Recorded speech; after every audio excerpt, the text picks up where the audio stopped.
লাইফে কিছু জার্নি থাকে যা ডেস্টিনেশনের চেয়েও বেশি স্পেশাল হয়। আজ থেকে শুরু হলো আমাদের একটা এমন journey towards the queen of hills, Darjeeling.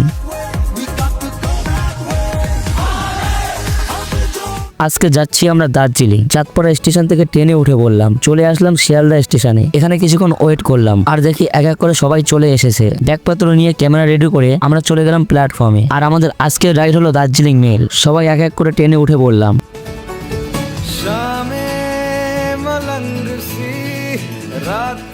আর ঠিক 10টা 15-তে আমাদের ট্রেনটা স্টার্ট হলো।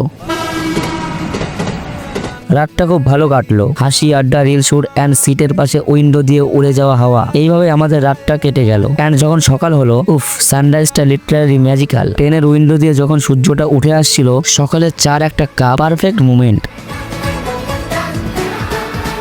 ঠিক সকাল 8টাতে আমরা এনজিবি স্টেশনে নেমে পড়লাম। ওভারব্রিজ দিয়ে উঠে গিয়ে দেখি আমাদের রিজার্ভ করা গাড়ি অলরেডি রেডি। ব্যাগস গুলো তুলে দিয়ে আমরা স্টার্ট করলাম next phase of the journey. যেতে যেতে ফার্স্টে দেখতে পেলাম চা বাগান। পাহাড়গুলো আস্তে আস্তে সামনে আসছিল। উফ, এই ফিলিংটা ডেসক্রাইব করা যাবে না। কারোর জন্য এটা ফার্স্ট মাউন্টেন এক্সপিরিয়েন্স। সবাই একদম এক্সাইটেড। একটা জায়গায় গাড়ি দাঁড়ালো ব্রেকফাস্টের জন্য। সবাই মোমো নিলাম। আর বিলিভ মি, এরকম ভিউ এর সাথে মোমো খেতে একটা আলাদা ভাইব আছে। মোমো খেয়ে আবার স্টার্ট করলাম জার্নি। আর গেস করো তো, আজ আমরা দার্জিলিং এ যাচ্ছি না, দার্জিলিং থেকে 1000 ফিট উপরে একটা জায়গায় যাব, যেখান থেকে কাঞ্চনজঙ্ঘাটা খুব ক্লিয়ার দেখা যায়। কিন্তু কোন জায়গা? কমেন্ট করে বলো। এই জার্নি এখানেই শেষ না, নেক্সট পার্টে হবে আসলি ম্যাজিক। সো লাইক দাও, ফলো করো আর রেডি থাকো।